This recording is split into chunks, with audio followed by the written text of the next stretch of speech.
काशी यानी वाराणसी में भगवान गणपति का विशेष और प्रमुख मंदिर है बड़ा गणेश। यहाँ इन्हें मकरकुंड के नाम से भी जाना जाता है। यह गणपति जी की प्रतिमा स्वयंभू है और उनके दो नहीं अपने पिता शिव जी के तरह 3 नेत्र हैं। सिंदूरी रंग गणेश प्रतिमा के दर्शन करने मात्र से मनुष्य को बहुत से उनके कष्ट दूर हो जाते हैं। माना जाता है कि बड़ा गणेश भगवान के दर्शन पूजन से सारे ही रुके हुए कार्य पूरे हो जाते हैं और तरक्की की राह आसान हो जाती है। गणपति जी यहाँ अपनी पत्नी रिद्धि सिद्धि और पुत्र शुभ लाभ के साथ यहाँ विराजमान है। इस मंदिर में देवी मनसा, संतोषी माँ, हनुमान जी भी मौजूद हैं। वहीं गर्भगृह में गणपति जी तो गर्भगृह के बाहर उनकी सवारी मूषक राज विराजमान है। यह मंदिर वाराणसी के लोहटिया में स्थित है। यहाँ गणेश जी की स्वयंभू प्रतिमा है और यहाँ बंद कपाट में भगवान की खास पूजा होती है। इसे देखने की किसी को अनुमति नहीं है। मंदिर का इतिहास 2000 साल पुराना बताया जाता है। खास बात यह है कि ये मंदिर 40 खंभों पर टिका हुआ है और मंदिर में 40 खंभे होना बहुत ही शुभ माना जाता है। मीनाकारी और पत्थरों को तराश कर इस मंदिर को बनाया गया है। यहाँ गणपति जी चांदी के छत्र के नीचे विराजमान है। मान्यता है कि एक जमाने में बाबा विश्वनाथ के करीब से होते हुए गंगा प्रवाहित होती थी। ढूंढीराज गणेश जो विश्वनाथ द्वार पर है और उनके स्वरूप का भी यहाँ पूजा होता है। गुरु जी, आपका पूरा परिचय। मैं डॉक्टर हरिशंकर तिवारी यहाँ इस समय गणेश जी का एक सेवक हूँ। और तिवारी जी, बड़ा गणेश मंदिर का क्या महत्व, किस स्वरूप में बाबा यहाँ विराजमान है? हाँ, गणेश जी का एक स्वरूप यह है, सिंदूरी कलर में है। यह उनका एक भाव है। ये गणेश जी का असली स्वरूप जो है ये भीतर छिपा हुआ है। वो असली स्वरूप ये है कि इनका रंग सिंदूरी नहीं है, वास्तविक रंग इनका रंग काला है। कपिलो गज कर्ण कह करके आप श्लोक सुने होंगे, उसमें इनका रंग काला है, काले रंग में। अब ये सिंदूरी कैसे हुए? इन्होंने एक राक्षस से, एक कहानी आती है कि राक्षस से इनका युद्ध हुआ। उस युद्ध में इतना इनको क्रोध आया, इतना तमतमाए कि इनका शरीर पूरा लाल हो गया। तब यह एक दूसरा भाव था। उस युद्ध के बाद उसी लाल भाव को शांत करने के लिए, क्रोध को शांत करने के लिए यहाँ इनको दूर्बा चढ़ती है। दूर्बा एक औषधि है उस क्रोध को शांत करने के लिए। यह सिंदूरी कलर जब हम बाबा का देखते हैं तो यह एक भाव है क्रोध का, और उसको शांत करने के लिए भक्तजन यहाँ दूर्बा चढ़ाते हैं। दूर्बा से इनका क्रोध शांत होता है। बुधवार के दिन भक्तों की यहाँ भीड़ होती है। हाँ, बुधवार इनका प्रथम दिन माना जाता है, इनका जन्मदिन माना जाता है, इसीलिए बुधवार इनका यहाँ ये साप्ताहिक दिन है। भक्त क्या आस लेके आते हैं, क्या मनोकामना अपनी लेके आते हैं? अरे ये भक्तों की बड़ी कामनाएं होती हैं। जिंदगी में हर आदमी जो है चाहता है कि मैं धनवान बनूं, खुशहाल रहूं। जितनी दुनिया में उसके काम, वो जरूरत की चीजें हैं, सब उसको मिले। और अपने अपने भाव से सब लोग आते हैं और कामनाएं करते हैं।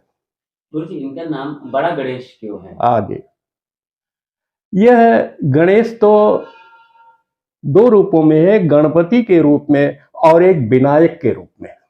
विनायक गणपति इनका स्वरूप है और विनायक या नायक, जब ये नायक होते हैं, पथ प्रदर्शक होते हैं, तो उनको विनायक करते हैं। ये 2 स्वरूप इनके हैं, 56 विनायक हैं। अब प्रश्न ये है कि ये बड़ा क्यों है? इनके कई कई स्वरूप हैं। उसमें एक ये हुआ कि जब सब देवताओं के में ये हुआ कि कौन बड़ा है, एक कहानी है छोटी सी, उसी कहानी के तहत ये कंपटीशन में आए और उसमें सब लोगों के वाहन एक से एक तेज गति वाले थे।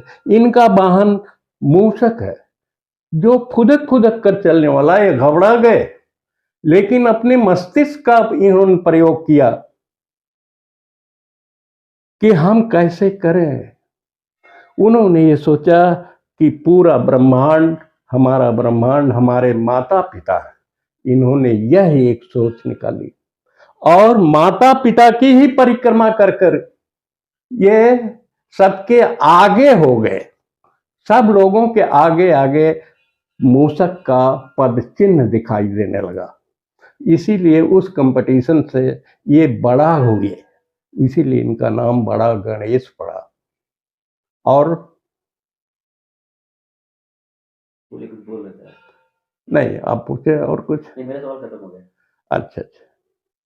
यहाँ गणेश जी हमारे जो है 5 अंशों से है। एक स्वयं गणेश जी, एक उनके अगल बगल रिद्धि और सिद्धि हैं, 2 उनकी पत्नियां हैं, 2 उनके पुत्र नीचे जंघे के पास हैं। शुभ और लाभ जिसको कहा जाता है, ये 5 लोगों से यहां विराजमान है। गणेश जी स्वतः काम नहीं करते, अपने गणों के द्वारा काम कराते हैं।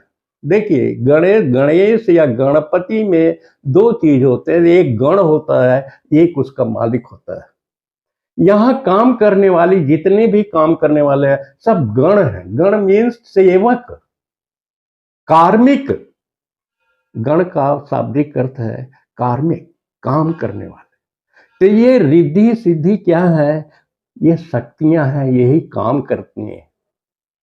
हम कोई भी यदि फैक्ट्री लगाते हैं, उस फैक्ट्री में देखिए रिद्धि सिद्धि का एक साइकोलॉजिकल स्वरूप, मनोवैज्ञानिक व्याख्या क्या है? मनोवैज्ञानिक व्याख्या यह है कि हमारे सोच शुरू में रिद्धि का मतलब होता है उसका एक प्रारंभिक स्ट्रक्चर। हमारा प्रारंभिक स्ट्रक्चर जितना बढ़िया होगा किसी भी काम करने में, उसका वो महत्वपूर्ण है। दूसरा, सिद्धि का मतलब होता है निपुणता। उस काम करने में हमें जितनी ही निपुणता होगी, हम जितना वेल ट्रेंड होंगे, वेल ट्रेंडनेस को ही सिद्धि कहते हैं। निश्चित है ये दोनों चीजें जहां हैं वहां प्रोडक्शन होगा, वहां गेन होगा। उसी गेन का नाम है लाभ। देखिए, ये है साइकोलॉजिकल व्याख्या। लेकिन लाभ के दृष्टिकोण में केवल लाभ ही नहीं कमाना है, वहां एक शर्त लगा दी गई, वो लाभ कैसा हो? जनहिताय हो, शुभ हो। इसीलिए इनके 2 पुत्र के रूप में जो हमको लाभ है, कैसा है? शुभ है हो और लाभ, ये 2 पुत्र के रूप में है। लाभ को हम गेन कहते हैं। यह इनकी साइकोलॉजिकल व्याख्या है। और जहां ये दोनों चीजें हैं, सही है, हमारा प्रारंभिक रिद्धि शुरू का जो स्ट्रक्चर है, यदि वो हमारा सही है, अच्छा है, हमने जो एक